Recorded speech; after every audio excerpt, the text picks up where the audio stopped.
Good morning and again welcome back to দুষ্টুমের মিষ্টি গল্প।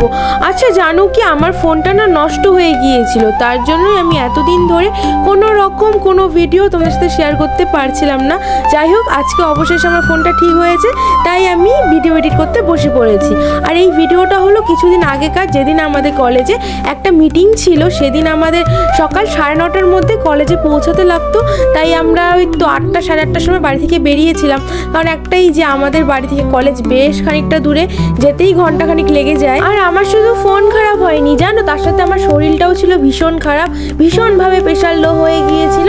তাই আর কি ORS খেয়ে আমার দিন কাটছে। আর আমার এতটাই শরীর খারাপ ছিল যে আমি ভেবে রেখেছিলাম 2-3 দিন কলেজ বন্ধ করব, কিন্তু যেই আমি ভেবেছি সেই সাথে সাথে দেখি ম্যাম গ্রুপে মেসেজ করেছে যে কালকে কোনো মতে এত টাইমের মধ্যে আমাদের কলেজে আসতেই হবে। তাই আর কোনো উপায় না পেয়ে কলেজে এসেছি। ম্যাম আমাদের এত তাড়াতাড়ি আসতে বলে ম্যাম আর স্যারেদের নিজেদেরই কোনো পাত্তা নেই, তাই আমরা সময় কাটানোর জন্য লুডো খেলছিলাম।